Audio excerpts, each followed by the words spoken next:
Halo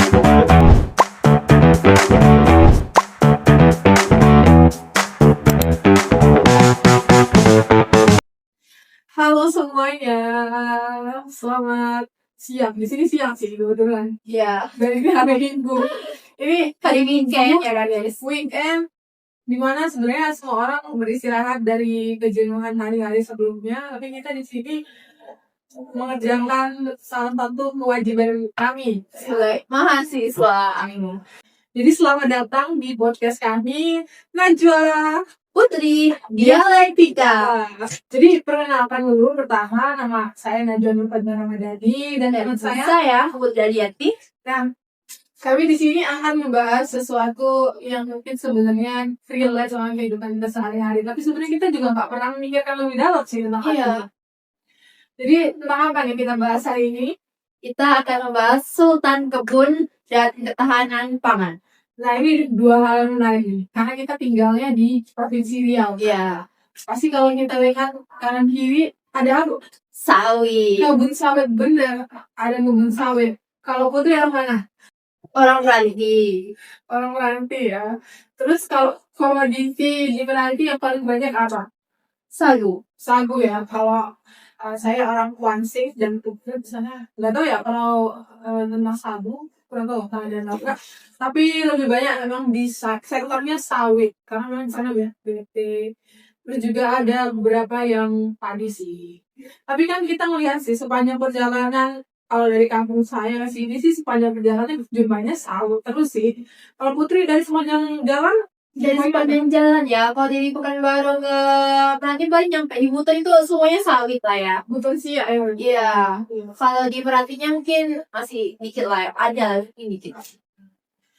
Jadi kayak karena dari penglihatan kita sehari-hari aja yang kanan kiri sawit aja, ini bisa kita definisikan bahwasannya Riau ini emang banyak banget nih tanaman sawitnya, paling banyak di Indonesia mereka. Iya. Dan terus berkembang sampai besok mungkin akan menambah lagi untuk jumlah ruko sawit di Riau ini. Nah dari sinilah kita ngambil aspek ini, dimana Sultan Kebun itu kan biasa kita kenal sebagai penguasa Ya, lahan sawit ya. pasti berhektar-hektar itu lahannya. Nah, lahan sawitnya banyak. Akhirnya apa? Pendapatannya cuannya juga banyak. Nyawit nih. Nyawit terus ya. Dan itu berimplikasi sama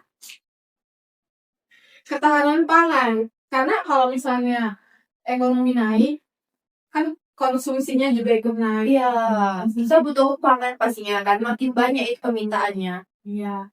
Nah, kita tuh membandingkan kok Riau ini meskipun dari segi ekonomi naik, tapi kalau dari segi ketahanan pangan untuk komoditi selain sawit, ya kalau dilihat tetap stuck di situ aja. Maksudnya nggak ada perkembangan. Kenapa ya kok bisa kayak gitu ya? Apakah karena faktor tanah, lahan gitu, atau memang karena kita itu kurang cocok ya untuk kita tanamin tanam sayur-sayuran yang di dataran tinggi gitu. Makanya kita mungkin sedikit banget di sini di Riau.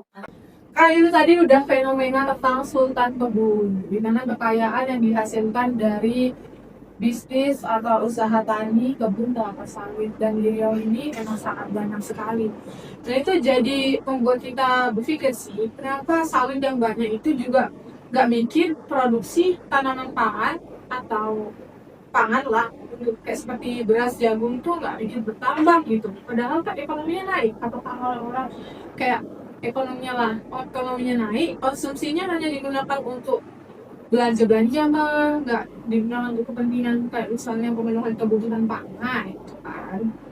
Kalau ditanya kenapa ya, mungkin ya karena dalam faktor produksi kan kita lebih membutuhkan dalam produksi sawit ketimbang bahan pangan. Karena kalau kita beli sawit itu kayak hasilnya itu berkali-kali lipat dibanding kita menanam bahan pangan. Kemudian kayak orang-orang sawit itu ya rata-rata nih kalau di dia kayak hari weekend mereka akan pergi berlibur menghambur-hamburkan uang mereka itu ya nggak menghamburkan juga tapi kayak menikmati hasil dari panen sawit mereka ya kan itu kan harganya lebih omsetnya itu lebih tinggi ketimbang menanam pangan dengan kayak faktor alam itu banyak banget antara banjir, gagal panen, terus kayak pestisidanya juga banyak sih. dan faktor alam sih. Iya. Itu jadi buat kita bisa narik kesimpulan juga kalau ternyata sebenarnya bukan karena petani nggak mau nanam, bener kan? Tapi karena kalau mereka berpikir secara realistis itu aja ya. Kalau dia lihat kan misalnya nih, ada petani tanam sawit, terus dia untung. Kalau kita sebagai petani tanaman pangan, melihat mereka untung, ya pasti kita besok Mau, soalnya dia mau pasti ya, kayak mau begitu ya kan. Karena yang dilihat depan mata aja lah adalah keuntungan dan kestabilan. Kalau misalnya saya ini petani padi melihat petani sawit dan itu tentu saja dong saya mau juga gitu, dan mungkin kedepannya saya akan jadinya kan petani sawit seperti menjual lahan padi untuk ditanami sawit atau dan lain sebagainya kayak gitu. Jadi ada motivasi khusus ya dari petani itu kenapa kok dia tidak mau menanam tanaman pangan. Dan juga selain ada faktor atau motif tadi yang karena pengaruh melihat keuntungan orang lain, ada juga kan faktor alam ya. Kalau nggak semua sayur itu bisa ditanami di liar. Kayak contohnya otot, itu kan memang kayak rasanya berarti kita harus ambil lah dari daerah sebelah. Ya kayak dari Sumut, Sumbar. Terus karena ada pembatasan itu lah mungkin juga jadi petani ngerasa kayak daripada tidak bisa mengandalkan semua, maka lebih baik ke sawit aja. Iya tuh. Karena kayak karena kita terlalu sering mengambil bahan pangan dari daerah lain, mungkin karena itulah harga-harga pangan di daerah kita ini mahal. Kayak apalagi di musim-musim kayak hari-hari besar gitu, kayak lebaran atau apa, itu bahan pangan seperti cabai atau bawang itu baru mahal semuanya karena ya kita mengambil dari daerah lain dan itu akan banyak sekali permintaan dari bahan tersebut, makanya harganya mahal gitu. Nah itu dari motif-motif yang menyebabkan petani kurang tertarik untuk nanam tanaman pangan itu menyebabkan ketergantungan lah kita sama daerah lain. Contohnya kalau misalnya butuh cabai dalam porsi yang cukup banyak, apa?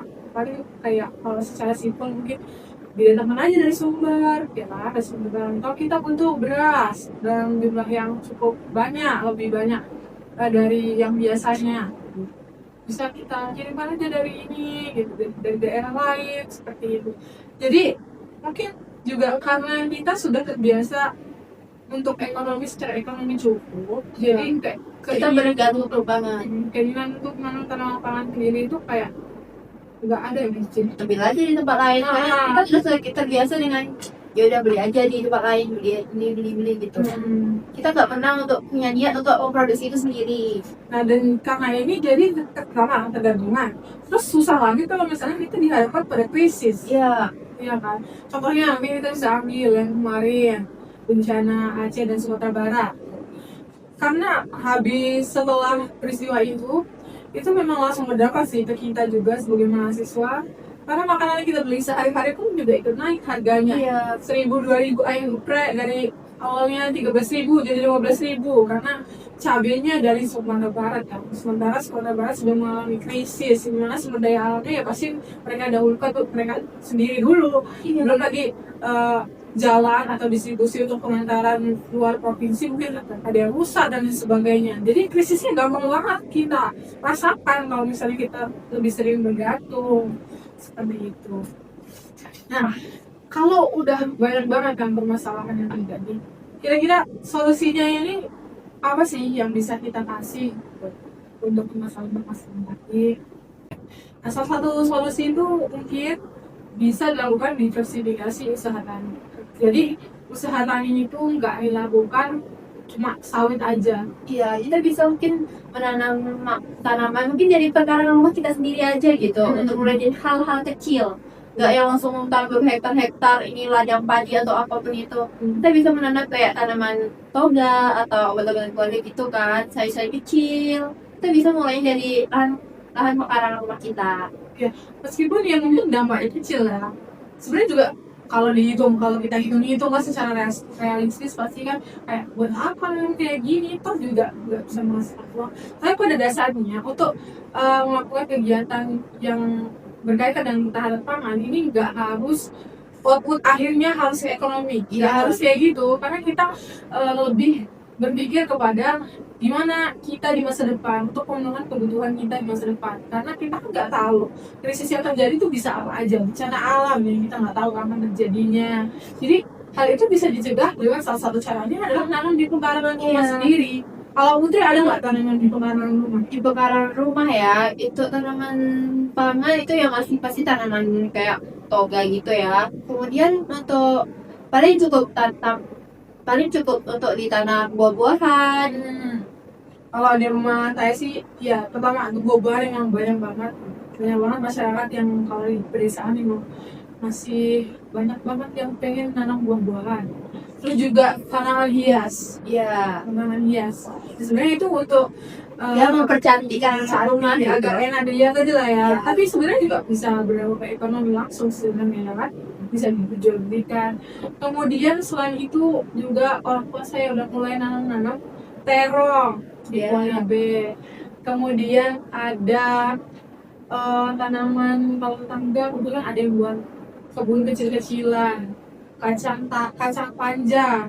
Nah, karena kebunnya sebenarnya kecil, tapi karena terus-terusan kan menghasilkan, jadi akhirnya bisa menghasilkan untuk ekonomi yang cukup tinggi. Ya, cukup untuk dijual di daerah. Jadi sekarang pemenuhan kebutuhan pribadi bisa juga memenuhi kebutuhan luas dan mendapatkan keuntungan secara ekonomis. Tapi kalau ketahanan pangan kan memang nggak bisa menjanjikan ya. Kalau ketahanan pangan nanam di pekarangan dia dapat keuntungan itu juga nggak bisa menjanjikan. Ya kayak bergantung pada kondisi gimana hasilnya juga dan begitu.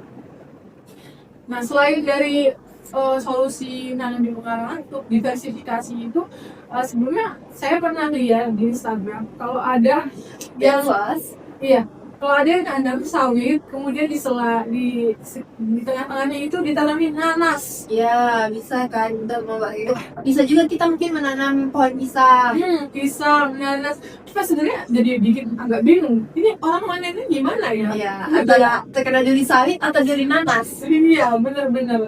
Karena nanas ya daunnya aja berduri ya. Ya, Jadi kalau dia disela, berarti makin lama dong proses pemanennya. Tapi ini kan sebagai salah satu upaya diversifikasi, artinya nggak cuma sawit aja yang tanam di sana, tapi komoditi lain juga ditanam di sana.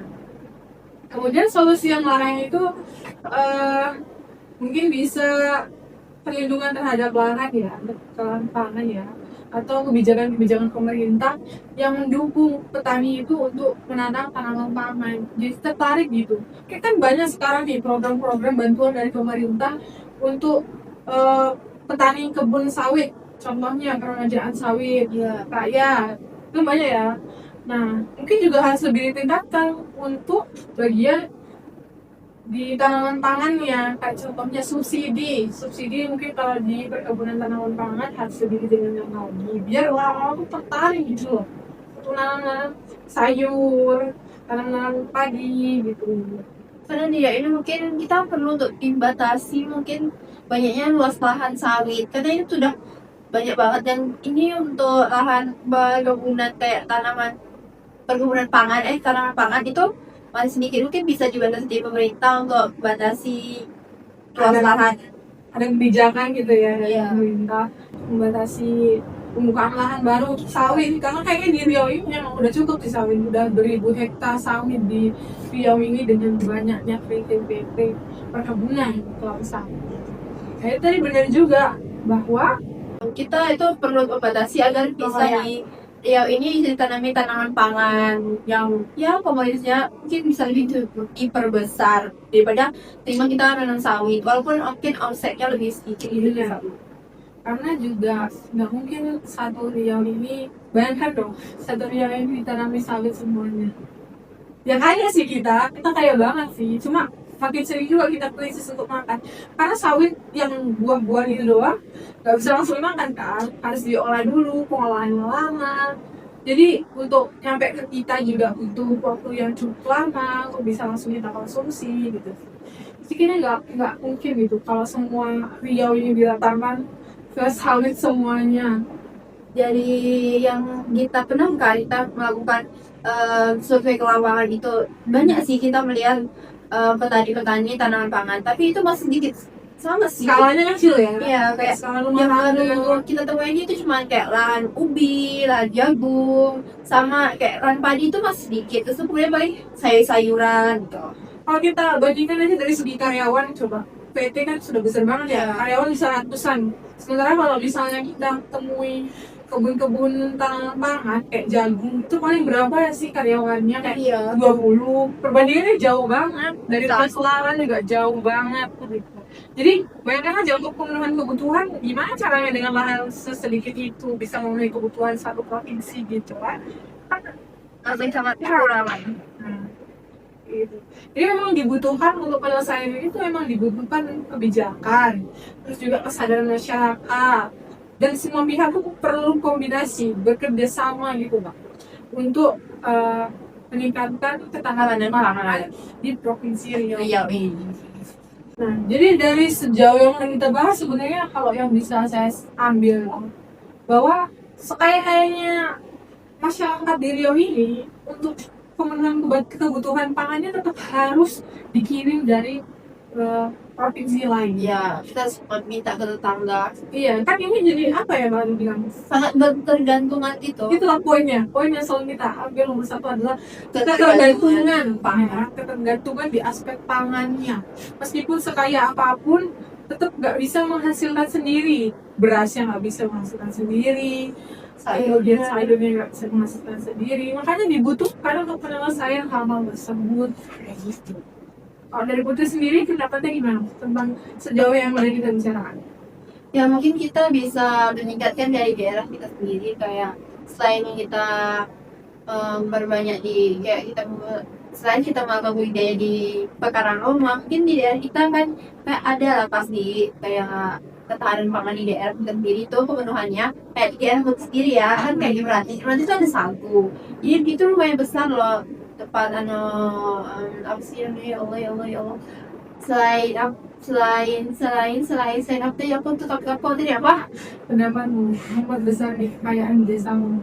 untuk memperbesar kekayaan di desa sendiri ya, kayak di desa Putri itu kayak sagu itu dan di Meranti itu banyak sekali perkebunan kayak lahan-lahan sagu, dan di Meranti emang terkenal akan sagunya. Kita bisa diolah menjadi kayak mie atau olahan-olahan makanan dari sagu itu, dan mungkin sudah cukup diekspor ke daerah ke luar dari Meranti.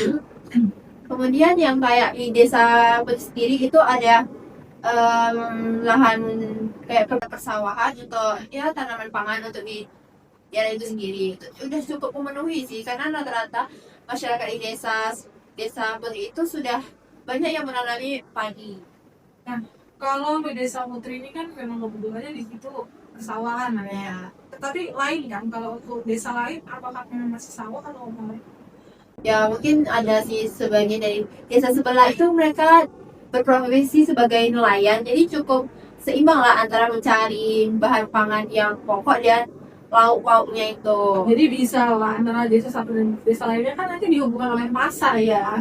Jadi ada satu yang menghasilkan padi, ada juga satu yang dari pemberi hewani. Mungkin kemungkinan juga yang lain juga bisa menghasilkan potensi yang lain. Mungkin Iya. bisa jadi perkebunan kayak cabai. Kalau cabai di sana ada nggak kira-kira? Kalau cabai perkebunan sih nggak ada ya, mungkin kayak pekarangan rumah aja kecilan. Kalau di daerah Najwa sendiri sih untuk padi di Kuansik sebenarnya ada di Kuansik ya, tapi bukan di desa sendiri. Kalau desa sendiri nggak cocok. Kalau di desa sendiri itu hortikultura murah, lumayan. Untuk dari segi kangkung, bayam, dan ubi, terus ada cabe, itu lumayan banyak sih. Karena kebetulan Najwa kan desa. Juga produktivitas hasil tanaman pangan itu di sana cukup tinggi, karena di sana orang juga selain sawit, di sana orang berlomba-lomba untuk tanaman pangan. Iya, karena kalau dilihat sebenarnya menjanjikan, kalau mereka itu masih melihat tanaman pangan ini sebagai suatu hal yang menjanjikan, karena emang masyarakat desa kan full ya makan makanan ya, hasilnya ya dari situ juga kan, dari lahan disalurkan kayak dan kayak minat masyarakat tentang tanaman pangan yang dihasilkan dari desa itu sendiri juga banyak sekali, kayak pesanan-pesanan seperti itu masih banyak sekali. Jadi kita lihat di sini bahwa eh, kesuksesan perkebunan kelapa sawit di Riau ini nggak sebanding sama adanya ketahanan pangan. Iya. Jadi dibutuhkan banyak banget upaya dari pemerintah, dari masyarakatnya juga untuk tetap mau nanam tanaman pangan dibanding harus mengalihfungsikan lahan yang sebelumnya ditanam padi seperti pesawahan ke jadi perkebunan sawit gua. Kita tuh masih harus ingat bahwa sebenarnya pangan tuh penting, kan kita nggak boleh bergantung terus pada daerah lain. Iya, nggak semua lahan itu harus tanami sawit. Kita bisa menanami tanaman lain. Dan kita itu bisa mulai dari diri kita sendiri untuk menanam tanaman yang bisa kita konsumsi pribadi, kayak kecil-kecilan aja gitu. Tapi kalau dilihat dari kebijakan pemerintah yang baru nih ya, Pak Prabowo ini kan mendukung penuh untuk penanaman sawit di daerah Papua ya. Tapi kalau menurut pendapat pribadi sih, kalau saya merasa sudah cukup sih kalau yang di Riau ini dan di Kalimantan itu kan sebagai penghasil sawit terbesar di Indonesia, ini sudah cukup lah. Sisanya mungkin bisa demi sustainability kan, ketahanan, keberlanjutan, terus juga demi swasembada pangan kan, kita mau mencapai swasembada pangan. Tapi gimana kalau kita terus saja memfokuskan ke sawit? Kan tentu saja kok gak ada jauh swasembada pangannya. Kita juga terus harus mempertimbangkan padinya di mana, sawahnya bagaimana, Iya. terus bawangnya gimana, hal-hal kecil yang harus diperhatikan. Jadi biar nggak ada deh impor lagi gitu. Dan kita juga harus menjaga kayak mana ekosistem itu tetap terjaga, kayak nggak semuanya hewan atau apapun itu bisa tinggal di sawit. Mereka juga perlu ekosistem yang ya seperti pohon-pohon biasa gitu, yang mendukung akar-akarnya juga yang lebih baik untuk menjaga agar tidak banjir. Karena di Riau ini ya sudah kita tahu kita sering banjir. Jadi pokoknya kesimpulannya adalah sawit itu baik kok. Baik, secara ekonomi baik, meningkatkan kesejahteraan. Orang Riau kaya-kaya juga pakai sawit. Ya. Sawit dan minyak. Sawit itu baik untuk meningkatkan ekonomi. Tapi sudah cukup untuk itu. Sekarang kita udah kaya lah. Udah kaya ya, udah cukup lah. Gitu. Mungkin kita harus tetap mempertimbangkan soal ketahanan pangannya. Jadi pemerintah ini bisa punya Atau kebijakan apa gitu untuk ya rilis kebijakan baru terkait dengan ketahanan pangan. Dan ini jadi aspek menarik sih untuk orang-orang lagi bisnis gitu loh. Karena bisnis gak cuma tentang usaha lainnya, tapi juga tentang analisisnya akibatnya. bagaimana dampak-dampak itu. Dan ya mungkin itu saja podcast kita kali ini tentang membahas Sultan Kebun versus ketahanan pangan khusus di provinsi Riau ini. Terus selanjutnya mungkin apabila ada ketertarikan lain, nggak harus menyangkut soal pertanian, bener kan? Kita bisa aja membuat episode kedua, ketiga, dan seterusnya. Dan terima kasih juga kepada teman-teman semua yang udah nonton episode kali ini sampai habis. Kalau gitu kita langsung berdiri. Saya Najwa Dewi. Saya Putri Arianti. Sampai jumpa di episode selanjutnya. Terima kasih.